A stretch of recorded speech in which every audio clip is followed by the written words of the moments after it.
Okay, let's talk about prompt engineering. I know, it's the buzzword right now, but we're going to cut right through all that hype. Because here's the thing, being a real expert here isn't just about asking clever questions. Nope. It's about getting consistent, professional-grade results every single time. And honestly, that really gets to the heart of what we're talking about today.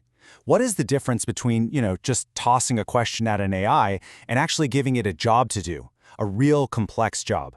The answer to that is where the magic, the real skill, actually happens. All right, so to really get this, we have to go way beyond the "Hey AI, write me a funny poem about my cat" stuff. We're going to dive into the deep end, the world of professional, high-stakes work, where getting it right isn't just nice, it's absolutely critical. You know, this is probably the single biggest misunderstanding about prompt engineering. People think, oh, I just need to ask a better question. But that's not it at all. We're not talking about a small tweak. Advanced prompting is a totally different way of thinking. It's less about asking and more about building. It's architecture, not just a simple question.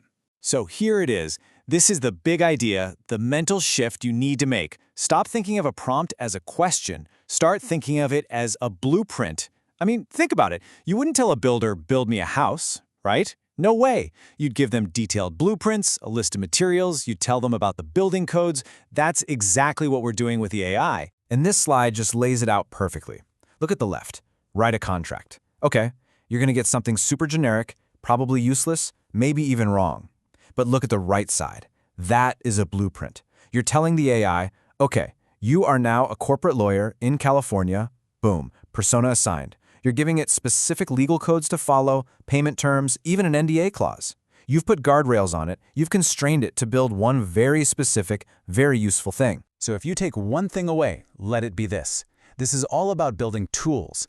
It's about designing these really detailed, constraint-driven instructions that basically force the AI to act like a specialist, to give you a reliable, professional-grade result, not just once, but every single time. Okay, so enough with the theory, right? Let's see what these blueprints can actually build. We're about to take a tour of 3 amazing real-world tools all built from these advanced prompts. And they're from completely different fields, so you can really see this thing in action. All right, first up, the world of tech and data. Just imagine for a second, what if you could build a tool that lets anyone in your company, not just the data scientists, ask really complex questions of your database and get the right answer back, all just by typing in plain English?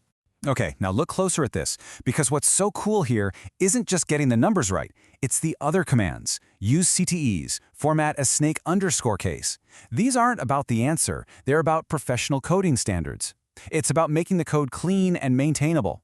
And that last one, add a comment explaining each step, that's brilliant.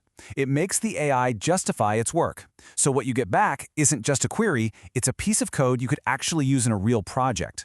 So you see, building a tool like this isn't just about knowing how to code. It's about precision. It's about acting like a project manager, enforcing standards, and really, it's about being that crucial bridge between what a person wants and what a machine needs to do. Okay, let's switch gears. Let's see how this whole blueprint idea works in the world of business and analytics. Picture this. Someone drops a 50-page, super dense earnings call transcript on your desk.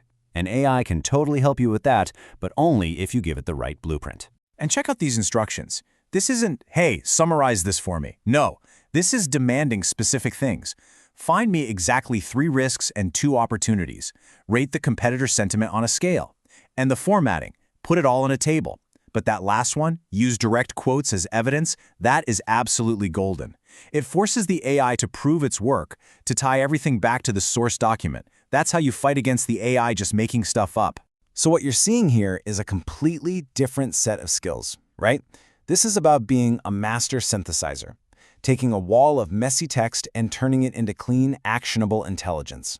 It's about mixing qualitative and quantitative analysis and, I'll say it again, making the AI show its work. All right, for our last example, we're going to look at something pretty wild. This goes way beyond just finding information or summarizing. We're talking about creating a full-blown simulation, making the AI essentially debate itself with 2 conflicting personalities. This is it's so cool.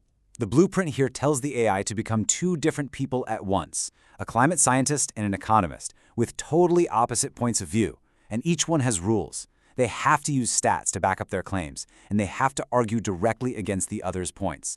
You're literally making the AI host a formal, evidence-based debate inside its own mind. Now, to make something like this work, your blueprint has to be incredibly sophisticated. You're not just prompting, you're programming a simulation. You're forcing the AI to juggle these conflicting goals, to keep two separate trains of thought going without getting confused.